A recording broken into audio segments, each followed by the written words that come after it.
สบายดีท่านผู้ชมที่เคารพต่อไปสถานับส้มข่าวจากสถานีโทรภาพแขวงเซกงการนำแขวงเซกงอวยพรการนำแขวงเถื่อเทียนเวในโอกาสปีใหม่เวียดนามวันที่12มังกร2023การนำขันสูงแขวงเซกงนำโดยทานดงเพชรพยนต์ห้องเลขาผักแขวงประธานสภาประชาชนแขวงเซกงและทานคำสอนก่อนเยอคณะประจำผักแขวงห้องเกี่ยวแขวงพร้อมคณะนำขันสูงของแขวงได้เข้าอวยพรการนำแขวงเถื่อเทียนเวสาธารณรัฐสังคมนิยมเวียดนามเนื่องในโอกาสปีใหม่เวียดนามคศ2023ที่จะหมุนเวียนมาถึงในหมอนี้โดยได้รับการต้อนรับจากทานฟ้านงอกทอห้องเลขาผักแขวงเถื่อเทียนเวและทานเงวียนกวางตวนคณะประจำผักแขวงห้องประธานสภาประชาชนแขวงพร้อมคณะทานดงเพชรพยนต์ห้องเลขาผักแขวงประธานสภาประชาชนแขวงเซกงได้อวยพรว่าเนื่องในโอกาสที่ทั่วภาครัฐและประชาชนเวียดนามเป่าสะพอแม่นแขวงเถื่อเทียนเวพ่วมห่างหากะเกียมจะเฉลิมฉลองบุญปีใหม่เวียดนามคศ2023ที่จะมาถึงนี้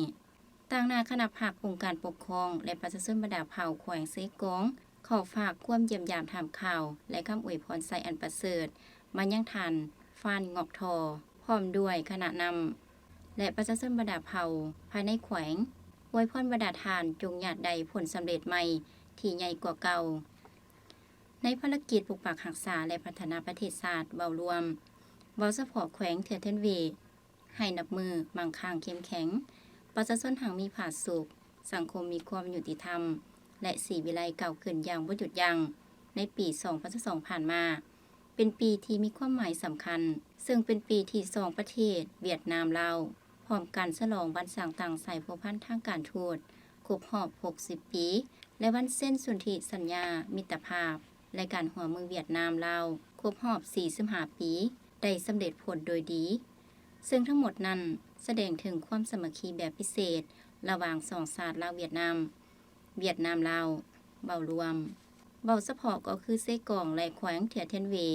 นับมือเข้าสู่ล่วงเลิกและมีบัตรเก่าใหม่ใหญ่หลวงกว่าเก่าโอกาสนี้ท่านฟ้านงอกทอห้องเลขาผักแขวงเถื่อเทียนเว